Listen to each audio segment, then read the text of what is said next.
तो प्यारे स्टूडेंट्स, आप सभी का स्वागत है। जैसा कि आप सभी को मालूम ही होगा, हम लोग analytic dynamics and gravitation paper 8 important questions का सीरीज चलाए हुए हैं। अभी तक जो कि 4 सीरीज कवर किए हुए हैं मैंने। आज जो कि 5th सीरीज होगा और शायद ये सीरीज आपके लिए लेंदी हो सकता है, ठीक है ना। इसमें बहुत सारे क्वेश्चंस को डील करने वाला हूँ।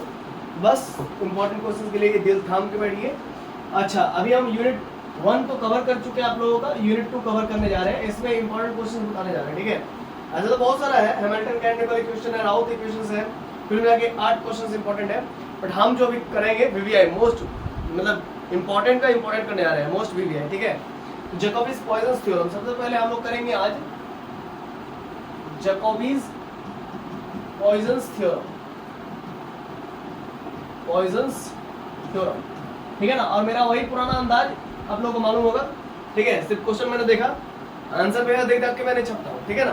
कोशिश करता हूँ माँ सरस्वती से, यही प्रार्थना करता हूँ, हे माँ सरस्वती, कि मैं हमेशा बिना देख करके कॉन्फिडेंस से पढ़ा पाऊँ अपने स्टूडेंट्स को, अपने मित्रों को, अपने दोस्तों को, ठीक है ना।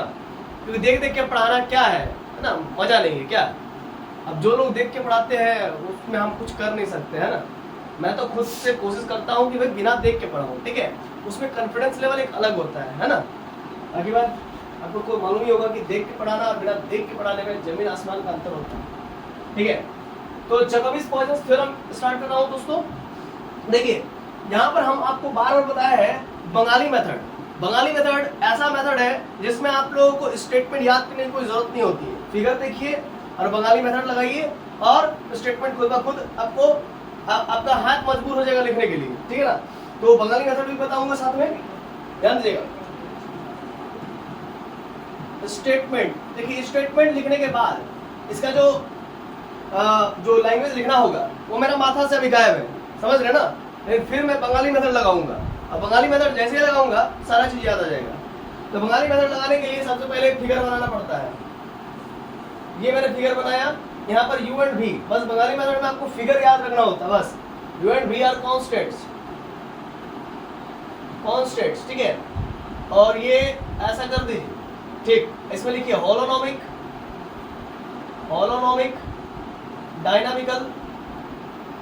डायनामिकल इक्वेशन, ठीक है। ये हुआ।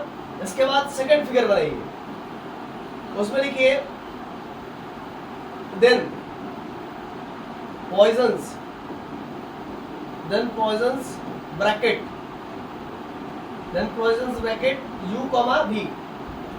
u, v is also constant of motion।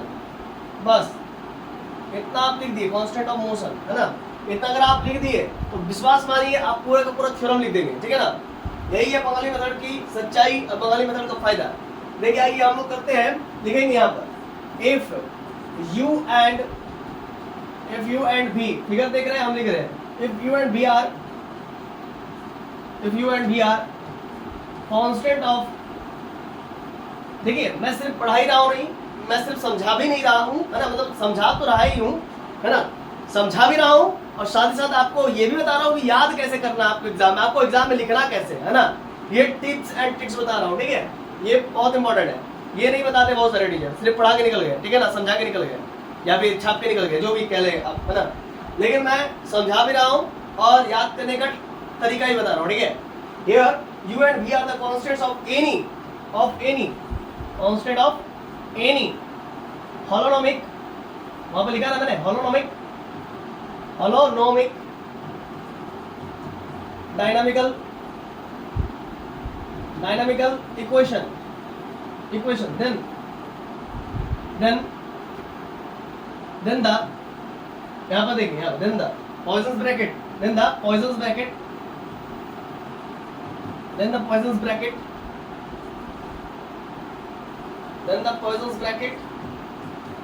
u comma v is also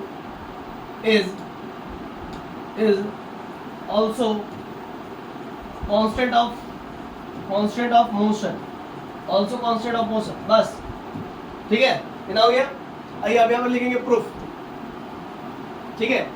अब यहाँ पर लिखना है सिंस क्या होता है भाई, हम लोग जानते हैं कि u जो होता है वो किसका फंक्शन होता है, ये u जो होता है ये फंक्शन होता है q, p, t। Then we have अब इसको डिफरेंशिएट करेंगे, ठीक है ना। बस यही लैंग्वेज में बच्चे को टेंशन होता है, मैथमेटिशियन का मेन यही टेंशन होता है कि लैंग्वेज आ जाता है वहां पर फंस जाता है बच्चा। बस बताइए गलत मैं बोल रहा हूँ कि सही बोल रहा हूँ? जहां पर मैथमेटिक्स में लैंग्वेज आ जाता है बच्चा वहां पर जो है कि फंस जाता है, बच्चा का पेन अटक जाता है। बाकी बात जितना भी कैलकुलेशन होता है मैथमेटिकल वो अपने आप कर लेता है बका के, ठीक है ना, आराम से कर लेता है, कहीं वकी नहीं होता है, ठीक है ना। लेकिन जहां पर डिफरेंशियल आता है बच्चा वहां फंस जाता है, अगर कहा जाता है।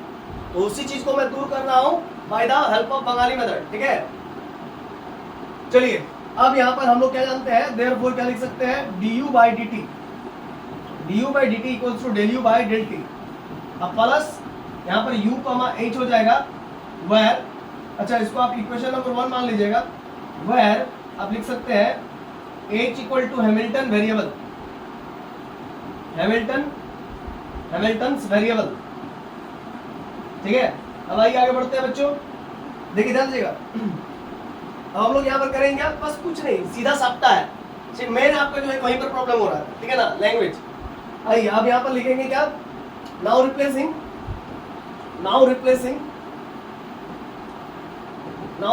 u by u, v, मतलब पॉइजन्स ब्रैकेट से हम लोग इसको रिप्लेस कर देंगे। तो देयरफॉर अच्छा कहां पर करना है, इन इक्वेशन 1 वो लिख दीजिए, in equation 1 then we get, तो हमें हासिल होगा। तो therefore d by dt u के जगह पर u, v Poisson's bracket, del by del t u के जगह पर u, v प्लस का फिर u के जगह पर u, v, h, ठीक है। ये इक्वेशन नंबर 2, ठीक है, इतना हो गया। अब हम लोग लिखेंगे Jacobi's Poisson's ratio, Jacobi's identities, है ना, लिखेंगे by Jacobi's identities, by Jacobi's identity, Jacobi's identity लिखेंगे। नहीं जैकोबिस आइडेंटिटी क्या होता है बच्चा फिर भूल जाएगा, लंबा चौड़ा सा होता है भाई, है ना, 3 टर्म्स का होता है। तो फिर यहाँ पर लगेगा बंगाली मेथड, क्या लगेगा, बंगाली मेथड। आइए देख रहे कितना बंगाली मेथड कितना काम का है ना। तो बंगाली मेथड देखिए, बंगाली मेथड आया कैसे, तो बंगाली मेथड के आने से पहले के पीछे का अगर इसका इतिहास देखेंगे तो बहुत ही आप कह सकते हैं निर्दयतापूर्ण है, ठीक है। जब लॉर्ड मैकॉले हमारे इंडिया में आया तो सबसे ज्यादा जो चाबुक पड़ा है बंगालियों पर पड़ा है। कोलकाता में जो है कि बंगालियों को बहुत चाबुक पड़ा है, सबसे ज्यादा जो ब्रिटिशर्स का मार पड़ा है अगर किसी को तो वो बंगालियों को। इसीलिए आप देख सकते हैं ब्रिटिशर्स के चाबुक के बल बदौलत बंगाली पर्सन जो है कि थोड़े ज्यादा इंटेलिजेंट होते हैं, थोड़े स्मार्ट होते हैं, स्मार्ट वर्क कर पाते हैं। हर एक क्षेत्र में आप देख सकते हैं, चाहे आप रेलवे, एसएससी, बैंक, है ना, प्रोफेसरी बोलिए, डॉक्टरी बोलिए, हर एक जगह में लॉयर, कलर वगैरह जहां बोलिएगा वहां पर आपको बंगाली नजर आता है। क्यों? क्योंकि बंगालियों को सबसे ज्यादा चाबुक पड़ा है ब्रिटिशर्स से, है ना। ईस्ट इंडिया कंपनी के जो पुलिस अफसर थे उनका बहुत ज्यादा चाबुक पड़ा है, इसीलिए बंगाली पर्सन जो है कि इतने इंटेलिजेंट है, ठीक है। इसके पीछे का यही कारण है। तो और बाकी जितने समुदाय थे उनमें जो है कि शासन वगैरह नहीं हुआ, हम ज्यादा शासन नहीं कर पाए ब्रिटिशर्स, ठीक है। तो बंगाली लोग जो है कि अफसर ग्रेड के जॉब पाने के लिए ब्रिटिशर्स के आप कह सकते हैं दफ्तरों में, है ना, जो कि हमारे इंडिया में कब्जा था, तो उन्होंने लॉर्ड मैकॉले ने क्या किया, एग्जाम लेना स्टार्ट कर दिया, मालूम है ना। तो इसलिए ये लोग कंपटीशन को फेस करने के लिए बंगाली मेथड इस्तेमाल करने लगे, मतलब अपना मेथड लाने लगे, है ना, ये फिगर बना करके याद करना वगैरह। फिर धीरे धीरे इसको बहुतों ने जो है कि बंगाली मेथड करके पुकारा जाने लगा, समझ रहा। इसके बाद इसको जो है कि नामकरण किया गया बंगाली मेथड, और तब से ये बंगाली मेथड हो गया, ठीक है ना। तो इसीलिए बंगाली मेथड लगाइए और जीवन को सुखी बनाइए। आइए ये हो गया बच्चों u, ये हो गया v और ये है w। देखिए बंगाली मेथड से हम लोग अभी जैकोबिस आइडेंटिटी लिखेंगे।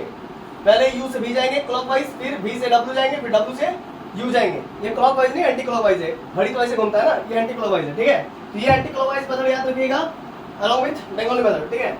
तो सबसे पहले हम लोग लिखेंगे u, v, w, अब प्लस दे करके फिर क्या लिखेंगे, u खत्म तो भाई v से स्टार्ट होगा, v, u, v के बाद क्या होगा, w, यहाँ पर लिखेंगे w, अब प्लस v के बाद w फिर u, फिर अब v को छोड़ देंगे, w से स्टार्ट करेंगे, w फिर लिखेंगे u फिर v और इक्वल टू 0, समझ गए। अब इसको इक्वेशन नंबर 3 का नाम देंगे, लेकिन रुकिए, यहाँ पर हैमिल्टन वेरिएबल को रिप्लेस करना पड़ेगा, मतलब W को हैमिल्टन वेरिएबल से रिप्लेस करना पड़ेगा। लिखेंगे नाउ रिप्लेसिंग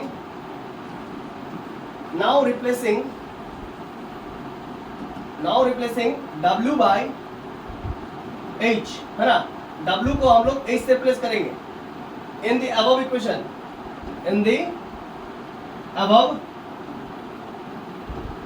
इक्वेशन, ठीक है, देन वी गेट, ठीक। अब देखिए बच्चों, ये U हुआ, ये V हुआ और ये H हो जाएगा, प्लस का V के जगह पर H, ओह ठीक है, V के जगह पर तो V ना होगा, V, W के जगह पर H, U, ठीक है, ये W के जगह पर H, U और V। अब इसका नामकरण आप कर सकते हैं इक्वेशन नंबर 3, समझ गए? This is our equation number 3 and now हम लोग क्या करेंगे, इक्वेशन नंबर 2 को देखेंगे, देख सकते हैं इक्वेशन नंबर 2 को देखेंगे, यहाँ पर क्या del u by del v है, डेल टी, इसको लिखेंगे, यहाँ पर लिखेंगे now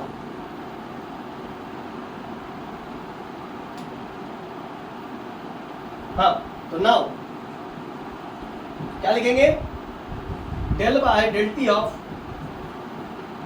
u comma v equals to, अब यहाँ पर लिखेंगे हम लोग del u by del t comma v plus, अब u को छोड़ करके del v by del t लिखेंगे, इसको नाम दे देंगे इक्वेशन नंबर 4, समझ गए? अब इतना होने के बाद हम लोग इक्वेशन नंबर 2 से लिखेंगे, है ना, उस चीज को देखिएगा, हाँ यहाँ पर लिखेंगे नाउ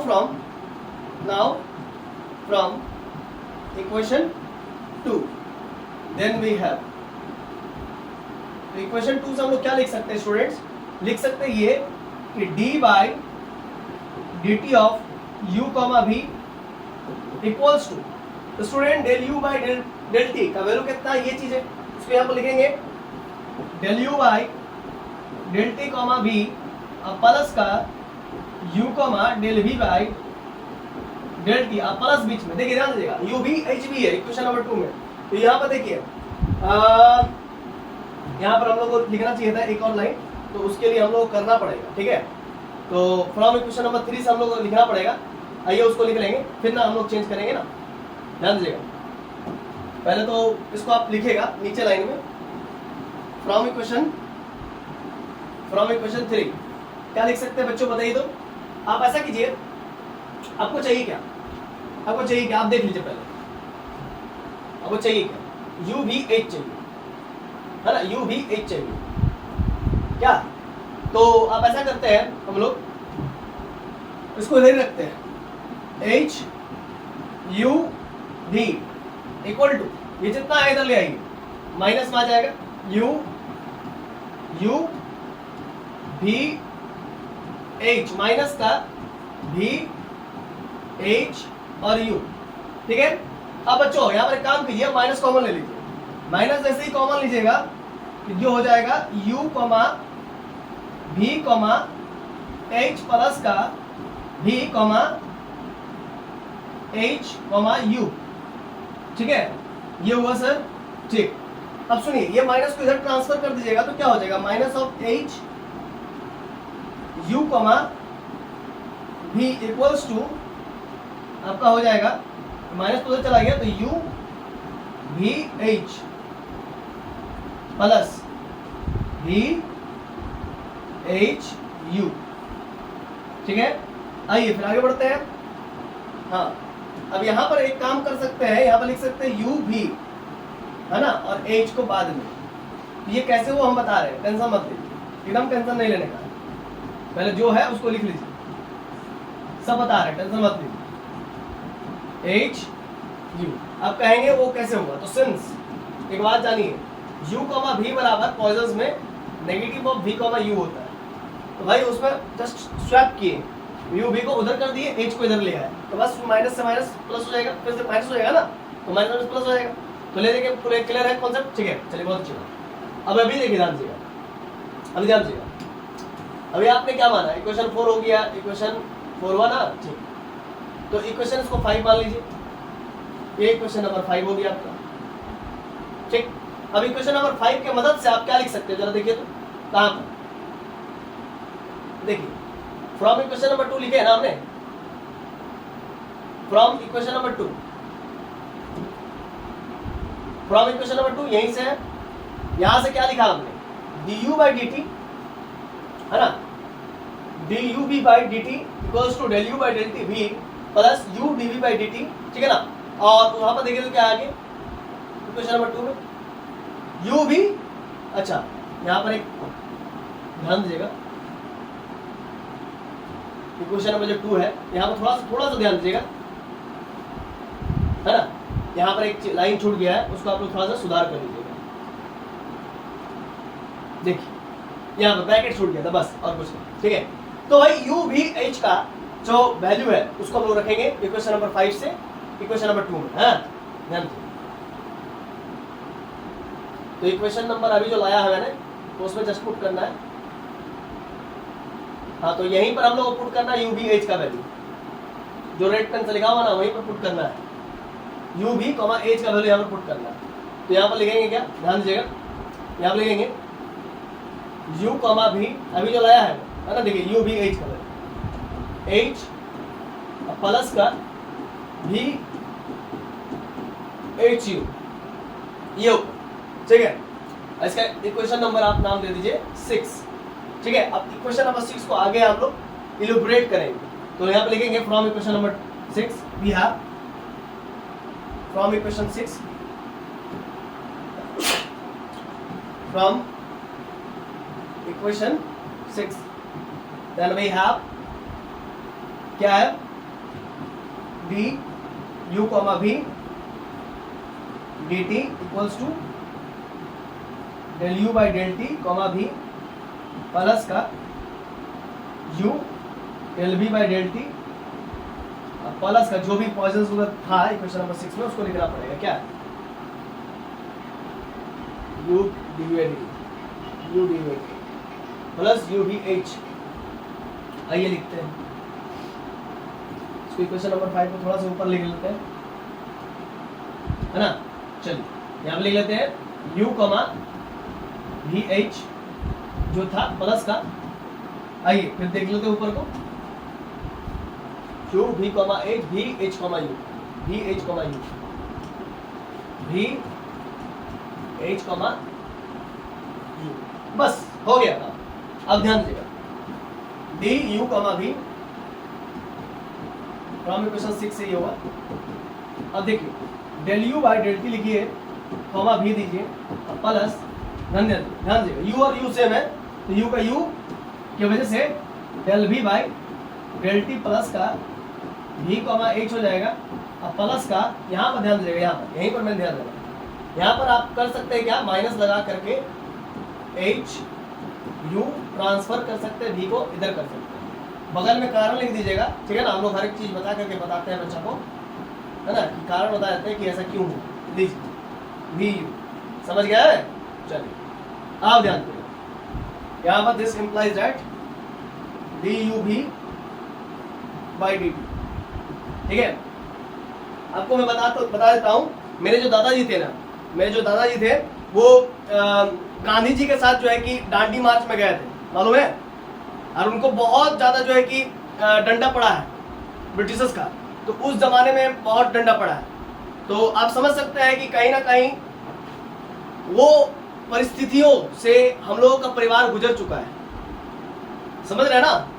तो इसीलिए हम लोग जानते हैं, पढ़ाई का महत्व को जानते हैं, और लगभग जितने भी बंगाल से आए हुए बंगालीज हैं वो सभी इस बात को जानते हैं, बहुत डंडा पड़ता था, ठीक है। और जेल में बंद कर दिया जाता था 10-10 दिन, 100-100 दिन, है ना, 200-200 दिन, मतलब करीब आप कह सकते हैं कि साल भर जो है कि बंद करके रख दिया जाता था जेल में, समझ रहे हैं ना। और वही 2 दिन खाना दिया तो तीसरा दिन भूखा रख दिया, तीसरा ऐसे, मतलब बीच में बहुत गैपिंग कर दिया जाता था, समझ रहे हैं ना। तो इस प्रकार के दर्द को झेला है, ठीक है, तब जाकर के पढ़ाई का महत्व को समझा है ना। ऐसे ही कोई समाज अग्रसर नहीं हो पाता है, उसको उस दबिश को सहना पड़ता है ना। तो ये बातें हैं। आइए अब आगे बढ़ते हैं हम लोग, du by dt कॉमा भी plus u comma dv by dt plus v comma h, और यहाँ पर हम लोग प्लस कर देंगे और ये हम लोग स्वैप कर देंगे u comma h comma v। समझ रहे हैं? आप इसको यहाँ पर लिख देंगे, कारण लिख देंगे भाई u कॉमा v बराबर आपका माइनस v कॉमा u होता है ना। हाँ, तो ये हमने कारण में लिख दिया। अब आइए आगे बढ़ते हैं स्टूडेंट्स, ध्यान दीजिएगा। देखिए, this implies that D by d T u comma भी इक्वल्स टू, देखिए स्टूडेंट ध्यान दीजिएगा, अभी यहाँ पर भी और भी का पोजीशन सेम पोजीशन पर है, इसी वजह से हम लोग लिख सकते हैं d u by d t plus u comma h comma भी प्लस का u d v by d t plus का वी एच। समझ रहे हैं सर? चलिए, अब इक्वेशन नंबर 1 से आप इसको क्या कह सकते हैं जानते हैं? तो इक्वेशन नंबर 1 आपको देखना पड़ेगा, है ना। इसको आप वैसे हम बताए थे कि आप D u by d T लिख सकते हैं इस यहाँ से यहाँ तक के वजह से, और यहाँ से यहाँ तक के वजह से आप लिख सकते हैं d v by d t. Clear है? तो आप देख सकते हैं इक्वेशन नंबर 1 को एक बार आप देख लीजिए, तो आपको समझ में आ जाएगा कि हाँ भाई क्यों लिख रहे हैं आखिरकार, है ना। एक बार देख ही लीजिए। आइए देखिए, इक्वेशन नंबर 1 में देखिए d u by d t equal to del u by del t plus u comma h positive. ठीक है, आइए देखिए, ध्यान दीजिए।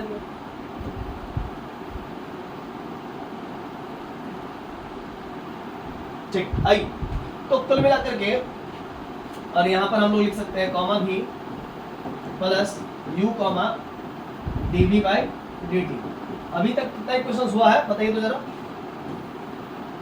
5 तक हुआ ना? चलिए, नहीं शायद 6 तक हुआ है मेरी, हाँ 6 तक हुआ। अब इसको 7 मान लेते हैं। This is equation number 7। अब हम लोग क्या कह सकते हैं इक्वेशन नंबर 7 को देख करके?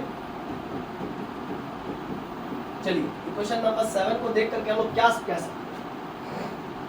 अच्छा, सिंस वी नो दैट, ऊपर में दिया हुआ है सिंस वी नो दैट, क्या जानते हैं भाई?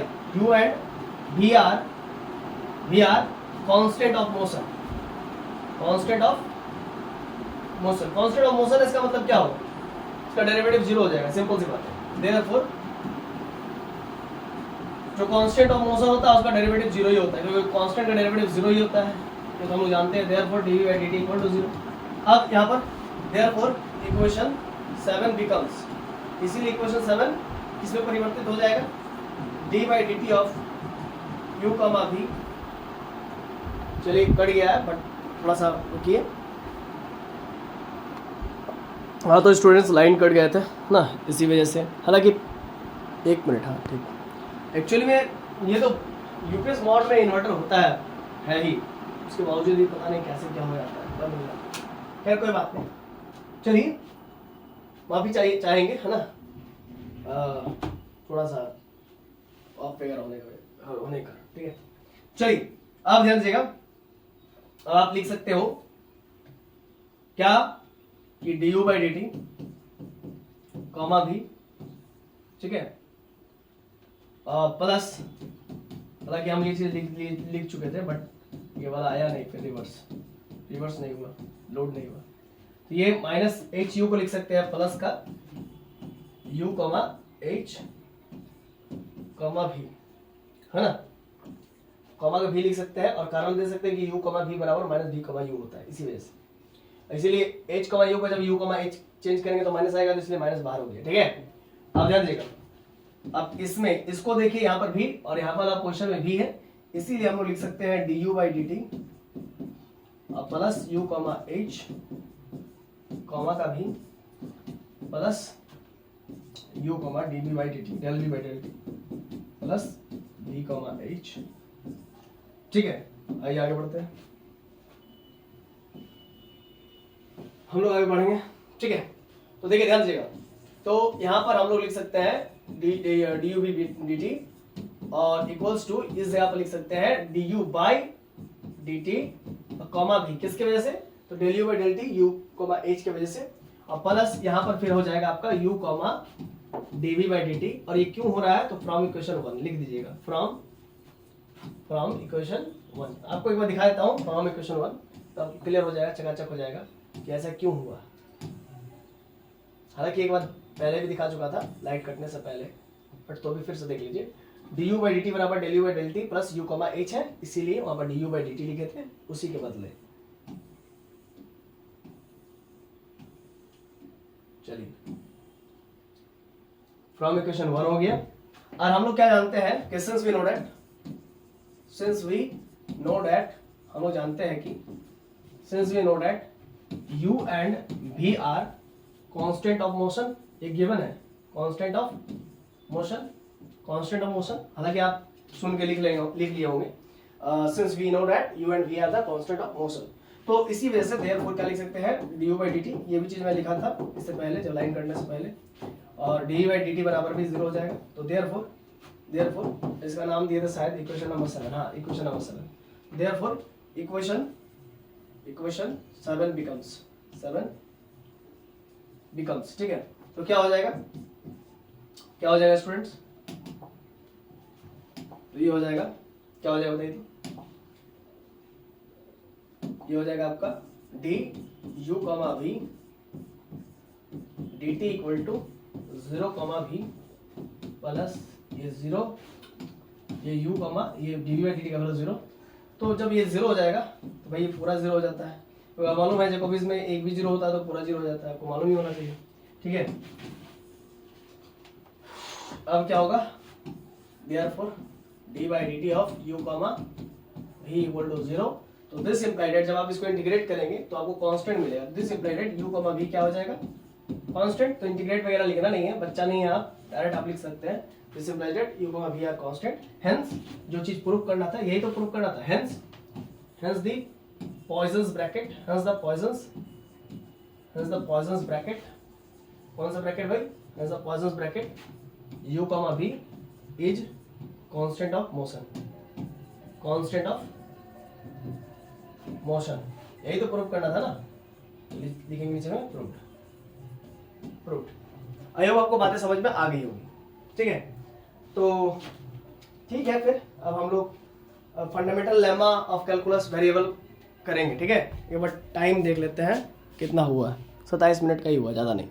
आइए हम लोग आगे बढ़ते हैं, नेक्स्ट पेज पर बढ़ते हैं, नेक्स्ट पेज पर फोकस करेंगे और इसका नाम है फंडामेंटल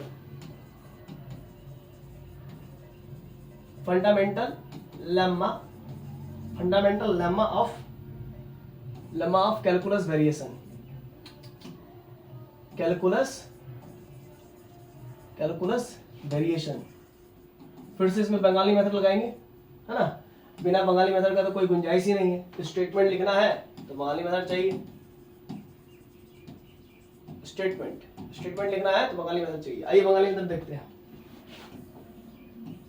देखिएगा, ये आपका x है, ये आपका x डैश है, ये आपका y डैश है, ये ओरिजिन हो गया, ये y, ठीक है।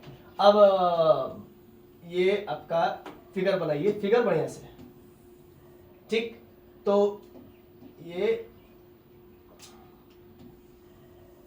इस पॉइंट का नाम दे दीजिए, क्लोज है तो a नाम दे दीजिए, इस पॉइंट का नाम दे देते हैं b, और सुनिएगा इस फिगर का नाम दे देते हैं अल्फा एक्स, इस फंक्शन का नाम, ठीक है। अब यहां पर हम लोग डॉट डॉट डॉट करेंगे और यहां पर नाम देंगे x1, यहां पर भी dot dot dot dot dot dot dot dot करेंगे, इसका नाम देंगे x2।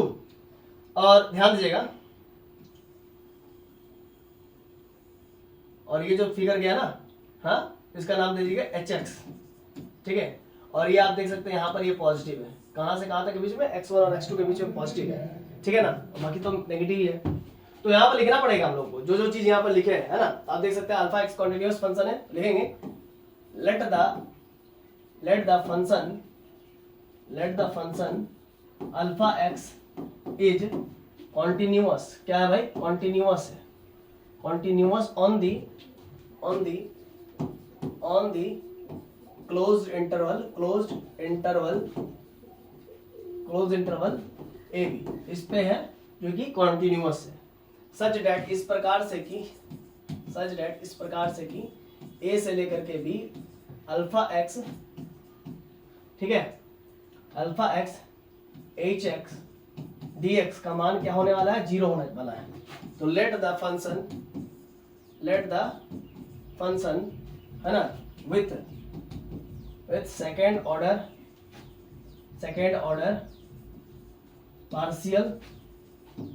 partial derivatives of hx belongs to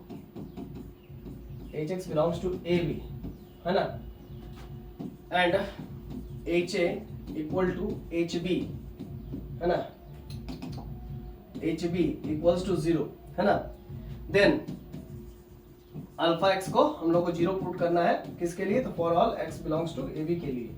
बस यही है पूरा स्टेटमेंट। देखते कितना स्पीड में लिख दिया मैंने, कितना स्पीड में लिख दिया, कैसे हो पा रहा है, बंगाली मेथड।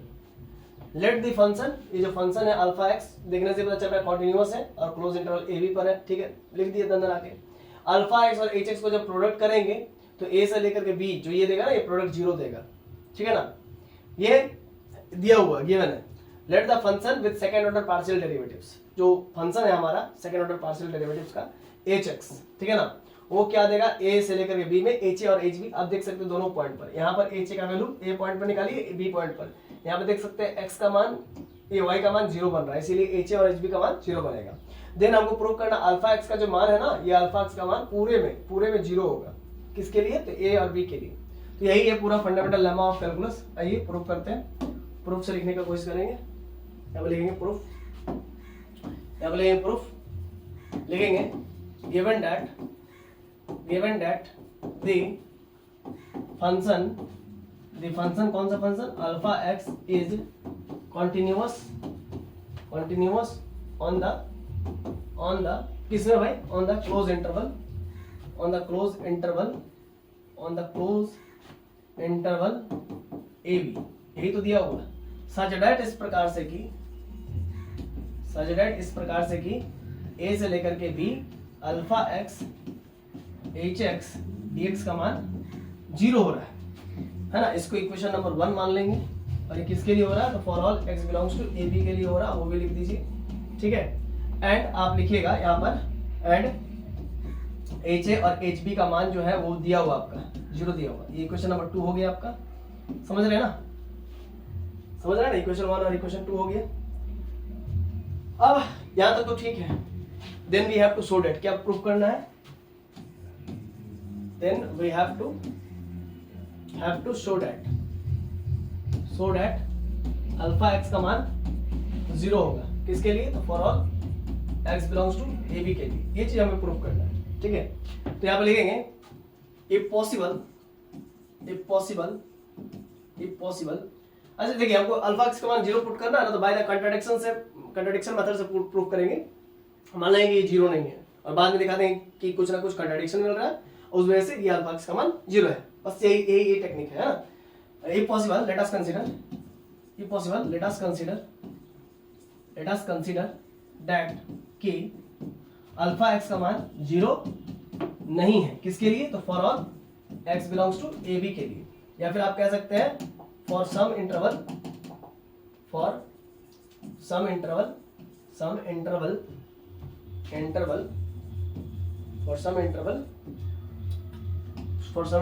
A, B के लिए, क्लोज इंटरवल A, B के लिए। देन ऑब्वियस, ये तो बात सही होगा कि अल्फा एक्स का मान जो होगा ना, ये ग्रेटर देन 0 होगा। तो अब देखिए, अगर नॉट इक्वल टू 0 है तो यानी कि दो कंडीशन बन सकता है, either alpha x is greater than 0 और alpha x is less than 0। ये लेस देन 0 वाला लीजिएगा तो भी वही आंसर आएगा, alpha x is greater than 0 वाला लीजिएगा तो भी वही आंसर आएगा। तो क्यों ना हम लोग एक ही टर्म को, एक ही कंडीशन को लेकर के चलते हैं, क्योंकि तो जिंदगी तो बहुत छोटी है ना, अब हर एक चीज को लेकर के चलना पॉसिबल नहीं है। और फिर लेंथी भी हो जाए थ्योरम, आप लोग चाहते हैं कि लेंथी हो जाए थ्योरम एग्जाम के लिए, नहीं ना चाहते हैं तो मत कहिए ना भाई। तो then obvious alpha x is greater than 0 हो जाएगा।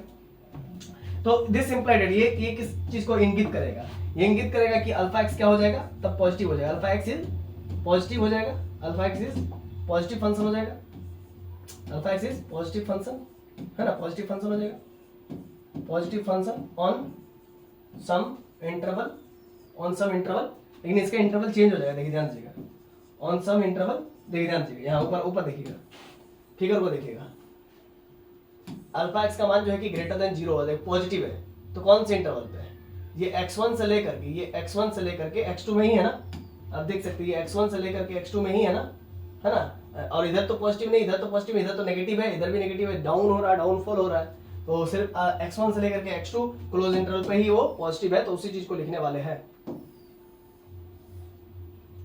हाँ, तो alpha x is positive function on the some interval x1 close interval x1 से लेकर के x2।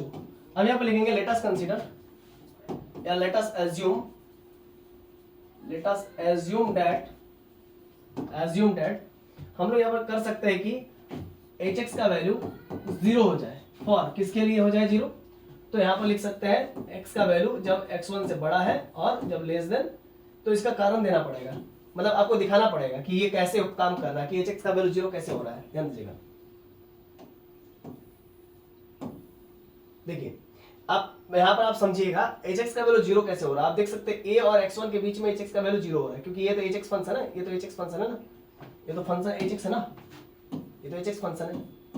तो आप देख भी सकते हैं फिगर में कि a से लेकर के x1 में 0 हो रहा है और x2 से लेकर के b में धीरे धीरे 0 की ओर मूव कर रहा है। तो कुल मिला के 0 आप कह सकते हैं, ठीक है ना,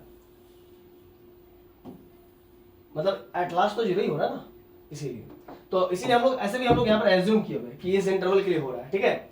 तो late us assume that hx का वैल्यू 0 फॉर इंटरवल x1 से लेकर के 8 के बीच में, और यहाँ पे लिख सकते हैं एंड, और साथ ही साथ x2 से बड़ा x होगा और लेस देन b होगा, तो 0 हो रहा है। एक बार चेक कर लेते हैं, हाँ x2 से b, हाँ ठीक, बहुत अच्छा। तो ये तो हुआ बात की बात, ठीक है। अब ऑल्सो इट सेटिस्फाइड, ऑल्सो अब जब ऐसा है तो ये सेटिस्फाइड करवे करेगा, ऑल्सो सेटिस्फाइड करेगा ही करेगा दैट कि x इज इक्वल टू 0 हुआ तो hx1 इक्वल टू 0 होगा ही होगा। अरे भाई x का वैल्यू x1 के बराबर है ना, इसीलिए, और साथ ही साथ hx2 के बराबर भी 0 होगा। समझ रहे हैं ना, ये दोनों तो 0 होगा, ऑब्वियस बात है। अब हमें लगाना है by the property of definite integral. Now using by the property of definite integral का प्रॉपर्टी लगाना है, तो वहां से हम लोग क्या कह सकते हैं जरा समझिएगा। ये a से लेकर के b है, ये अल्फा x है, और ये hx है, और ये dx है, इक्वल टू, आप एक बार देखिए तो पता चलेगा a से लेकर के x1 तक जा रहा है, और यहाँ पर हम लोग अल्फा x इंटू hx और dx लिख सकते हैं। आप प्लस दे करके फिर x1 को x2 तक मूव करके alpha x into hx into dx, और प्लस फिर x2 को फिर b तक ले जाएंगे, अल्फा x हम बता देंगे कि कैसे लिख रहे हैं, alpha x into hx into dx लिखेंगे। अब कैसे हुआ जरा बात को समझिएगा मेरे भाइयों, जरा समझिएगा। डेफिनेट इंटीग्रल को प्रॉपर्टी से ही लिख रहे हैं, है ना। देखिए a से लेकर के x1 है, फिर x1 से लेकर के x2 गए, फिर x2 से लेकर के b तक गए, ठीक है ना। तो यही तो काम किए हैं। एक बार हम देखना चाहेंगे कि आप लोगों को दिख रहा है कि नहीं दिख रहा है। हाँ ठीक है, दिख रहा है। तो वही तो काम कर रहे हैं कि a से लेकर के x1 तक गए हैं, फिर x2 से लेकर के b तक गए हैं, ठीक है। चलिए, इसीलिए वो चीज को हम लोग लिख पा रहे हैं। हाँ, तो और कुछ ज्यादा कुछ विशेष है नहीं, ठीक। तो यहाँ पर हम लोग क्या लिख सकते हैं, अच्छा इसको अब हम लोग 0 लिख सकते हैं इसके बदले, है ना। अच्छा इसको तो एज इट इज रखना पड़ेगा, x1 से लेकर के x2, और ये अल्फा x, ये hx और ये dx, अब प्लस यहाँ भी 0 लिख सकते हैं। क्यों लिख सकते हैं, कारण बता देते हैं। सिंस hx का मान 0 हो रहा है फॉर, जो इंटरवल है उसको लिख देंगे यहाँ पर, for is greater then x1 and less than क्या था, सॉरी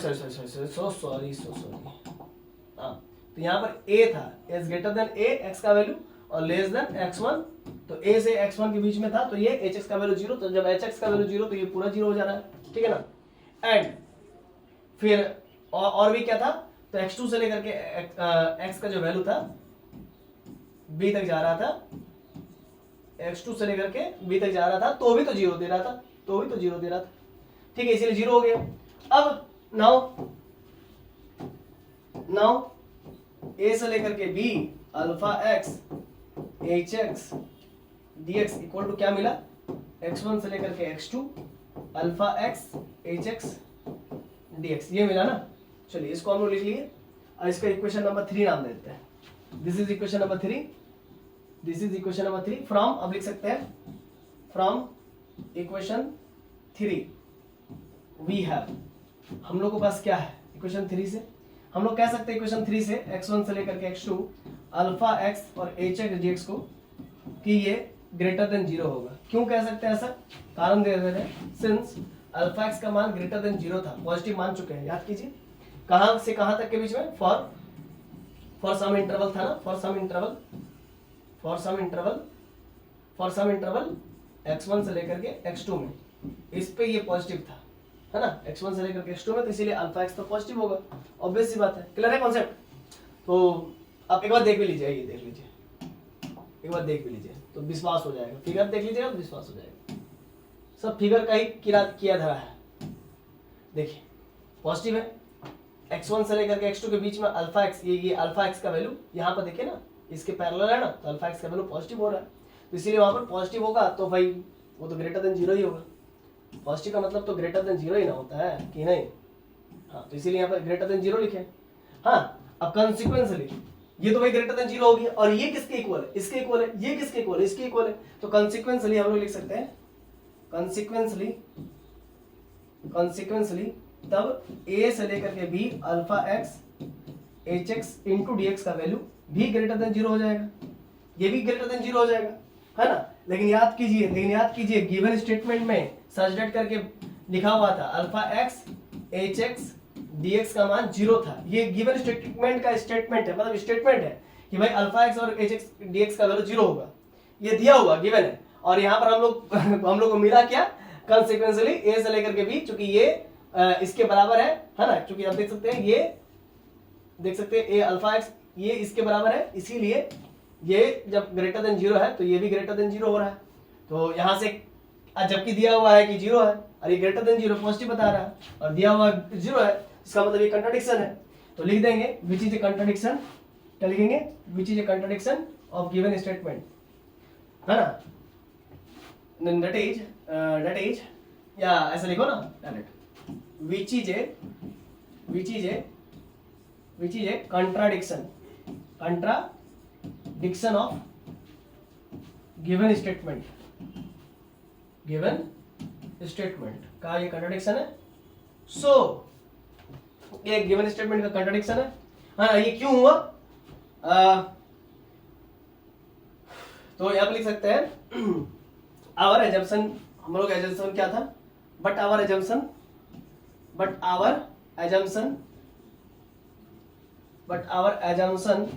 that is हम लोग का assumption क्या था, that is अल्फा x का मान,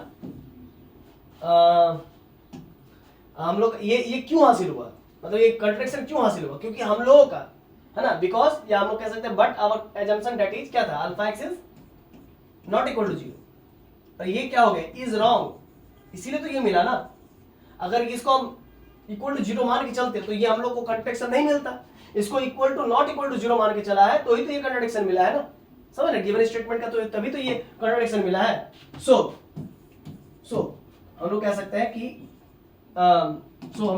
कि alpha x is equal to 0 for all x belongs to a b.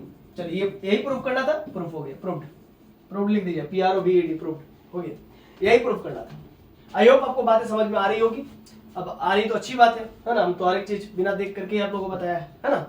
चलिए एक और थ्योरम बच रहा है इस यूनिट से, इंपॉर्टेंट है ना, शॉर्टेड डिस्टेंस, वो भी कर ही देते हैं, थोड़ा सा गैप रखेंगे। हाँ तो आइए स्टूडेंट्स हम लोग आगे बढ़ते हैं, ठीक है, एक और नया थ्योरम, ठीक है, इंपॉर्टेंट है, आएगा तो 7 मार्क्स का आएगा, वो भी 7 मार्क्स का, आज जितना ही बता रहे हैं वो सभी 7 मार्क्स के हैं। क्वेश्चन नंबर 5 बता रहे हैं, शॉर्टेस्ट डिस्टेंस यूनिट 2 से ही है, शॉर्टेस्ट डिस्टेंस। देखिए ध्यान दीजिएगा, इसको भी बनाने के लिए फिर वही बंगाली मेथड, आपको फिगर बनाना होगा, ये P हो गया, इसका नाम x1 y1, ये Q हो गया, इसका नाम x2 का y2, और यहाँ पर लिखेंगे statement.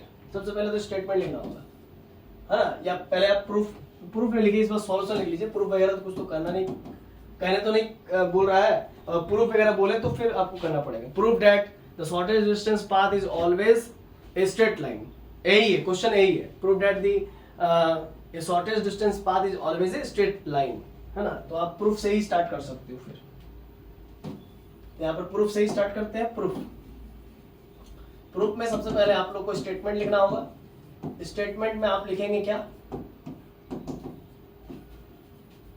Let the arc length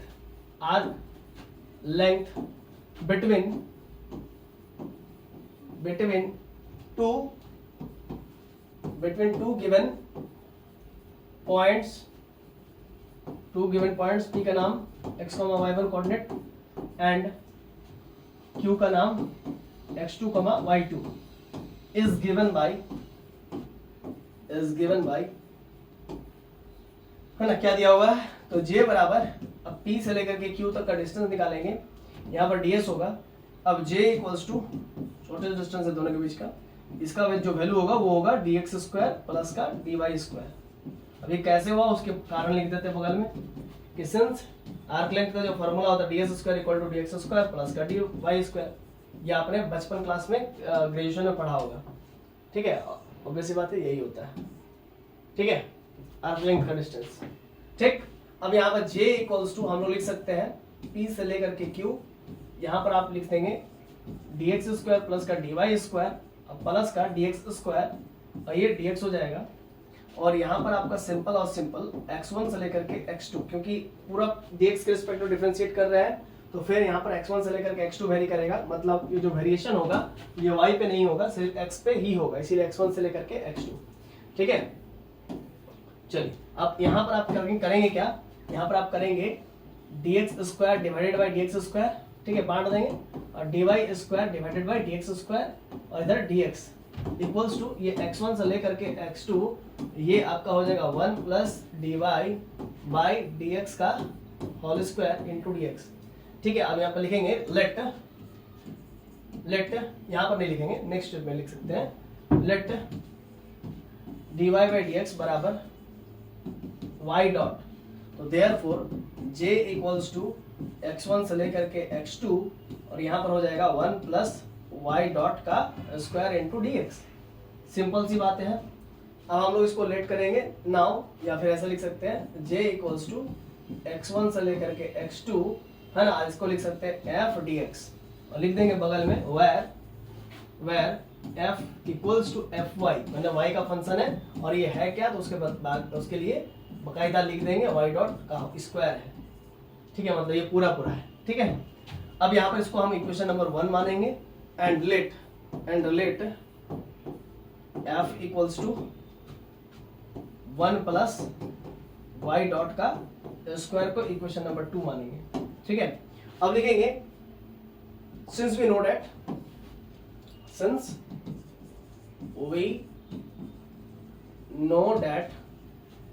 the minimum distance of arc length in between two points P x1, y1 and Q x2, y2 is always satisfied Lagrange's equation, है ना, इसको सेटिस्फाइड करता है। तो देयरफॉर हम लोग क्या लिख सकते हैं, यहाँ पर लिख सकते हैं therefore d by dx of, क्या लिख सकते हैं, d बाई dx ऑफ, यहाँ पर del f by del y dot लिख सकते हैं, minus del f by del y equal to का 0 लिख सकते हैं, और इसको इक्वेशन नंबर 3 मान सकते हैं। अब आपका जो है इक्वेशन नंबर 2 उसका मदद लेना है और फिर हम लोग को काम करना है, ध्यान दीजिएगा। हाँ, तो यूजिंग इक्वेशन नंबर 2, या आप डायरेक्ट कह सकते हैं फ्रॉम 2 वी हैव, क्या कहेंगे, जब आप डेल एफ को जब आप y के रिस्पेक्ट में डिफरेंशिएट कीजिएगा और यहाँ पर वाई डॉट का टर्म है, वाई डॉट का फंक्शन है, तो ये तो सिंपल 0 हो जाएगा। और जब डेल एफ को आप वाई डॉट के रिस्पेक्ट में कीजिएगा तो इसका होगा 1/2 रूट एक्स, यानी कि वाई डॉट का स्क्वायर। अब ये जो फंक्शन ऑफ फंक्शन से टूटेगा तो ऊपर जाएगा, तो 2y डॉट हो जाएगा, 2y डॉट हो जाएगा, समझ रहे ना। तो ये फिर आगे बढ़ेगा तो क्या होगा, फिर ये आगे बढ़ेगा ना सर, तो ये होगा del f by del y dot equals to y dot upon 1 plus y dot का स्क्वायर। ठीक है, इतना क्लियर है, बताइए। अब इसको हम लोग पुट कर देंगे इक्वेशन नंबर 3 में, देख सकते हैं इक्वेशन नंबर 3 ऊपर है, तो लिखेंगे now using above values in equation 3 then we get, ठीक है। तो therefore क्या हो जाएगा, d by dx of del f by del y dot का वैल्यू क्या है, y dot upon root under 1 plus y dot का स्क्वायर, ठीक है, और minus del f by del y का वैल्यू 0 है। तो हमने पुट किया और इक्वल टू का 0, इक्वेशन 3 पुट किया इक्वल टू 0। अब आइए आगे बढ़ते हैं, अब हम लोग लिखेंगे इक्वल टू 0, ठीक। तो d by d x of y dot 1 plus y dot का स्क्वायर इक्वल टू का 0, और लिखेंगे on integrating both sides, on integrating both sides with respect to x then we get, ठीक है। तो जब x के रिस्पेक्ट में करेंगे तो भाई तो ये dy dx डिफरेंशियल कोएफिशिएंट्स गायब हो जाते हैं, आपको मालूम होना चाहिए। 1 प्लस वाई डॉट हो जाएगा का स्क्वायर इक्वल टू a मान लीजिए। अब दिस इंप्लाइड दैट आप कह सकते हैं कि y डॉट इक्वल्स टू, या फिर आप इसको रहने दीजिए, पहले स्क्वायरिंग कर दीजिए, है ना, ताकि रूट हट जाए, ठीक है। देखिए स्क्वायरिंग बोथ साइड्स, तो ये हो जाएगा y डॉट का स्क्वायर, इधर हो जाएगा 1 प्लस वाई डॉट का square equals to a square, ठीक है। अब आगे होगा स्टूडेंट्स y डॉट का square equals to a square 1 plus y dot का स्क्वायर, ये हो जाएगा y डॉट का square equal to a square plus का a स्क्वायर y डॉट का स्क्वायर, इधर y डॉट का स्क्वायर लाइए, इधर 1 माइनस a स्क्वायर कॉमन आ जाएगा, y डॉट इधर आएगा तो इक्वल टू a स्क्वायर, तो this implied that y dot का square equal to a square upon 1 minus root under, ओहो हाँ, ये हो जाएगा 1 माइनस a स्क्वायर, तो this implied that y dot बराबर, इधर इस डॉट है तो इधर स्क्वायर उधर चला जाए तो रूट में बदल जाएगा, तो root under a square 1 minus a square. इसको नेक्स्ट स्टेप में लिखेंगे, देखिए लिखेंगे y dot equal to a square, बाहर निकलेगा तो a और नीचे में 1 minus root under a square, इसको आप c मान लीजिए या फिर इसको आप m मान लीजिए, ज़्यादा बेस्ट होगा। तो y डॉट को अब हम लोग लिखेंगे, y डॉट का वैल्यू क्या था याद कीजिए, dy बाई dx था, तो उसको लिख देंगे इक्वल टू m, और इधर dy इक्वल टू तब क्या हो जाएगा m dx, ठीक है। अब यहाँ पर हम लोग दोनों तरफ इंटीग्रेट करेंगे with respect to their respective variable, then we get on integrating, लिखिए on integrating both sides, on integrating both sides लिख लीजिए, देन वी गेट। तो यहाँ पर हो जाएगा y देयरफॉर, और या फिर आप ऐसा कह सकते हैं, थोड़ा करके दिखा दीजिए, ज़्यादा अच्छा रहेगा। 1 dy equal to m coefficients है वो बाहर हो जाएगा 1 इंटू डी एक्स, जब आप इसको इंटीग्रेट कीजिएगा तो y equal to m x plus c, ये मिल गया। अब बताइए y equal to m x plus c किसका इक्वेशन होता है, स्ट्रेट लाइन का इक्वेशन होता है ना। तो which is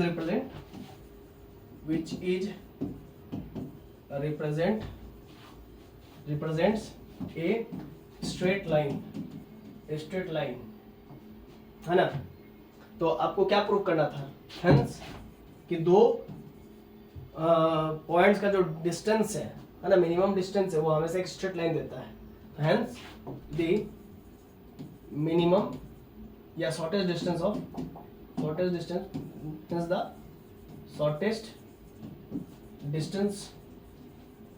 of two given points are नहीं is always straight line, यही ना प्रूव करना था, प्रूव्ड, लिख लीजिए प्रूव्ड, ऑलवेज स्ट्रेट लाइन। चलिए मैंने यूनिट 2 का जितना भी इंपॉर्टेंट क्वेश्चंस था, इंपॉर्टेंट वो मैंने बता दिया, अब आप उतार लीजिए, ठीक है। आइए तो फिर हम लोग नेक्स्ट टॉपिक, नेक्स्ट क्लास में हम लोग यूनिट 4 करेंगे, ठीक है। और यूनिट 4 में करने से पहले आपको मैं कुछ बता दूं कि यूनिट 4 का एक क्वेश्चन था attraction due to a solid sphere, वो हम ऑलरेडी करा चुके हैं। ठीक है, अट्रैक्शन ड्यू टू रॉड करवाएंगे आज, लाप्लास थ्योरम करवाएंगे, equipotential surface and their questions करवाएंगे, canonical transformation and their questions कराएंगे बस। ठीक है, ये यूनिट नंबर 4 का रहेगा। ठीक, चलिए मिलते हैं। जय हिंद, जय भारत, है ना, भारत माता की जय।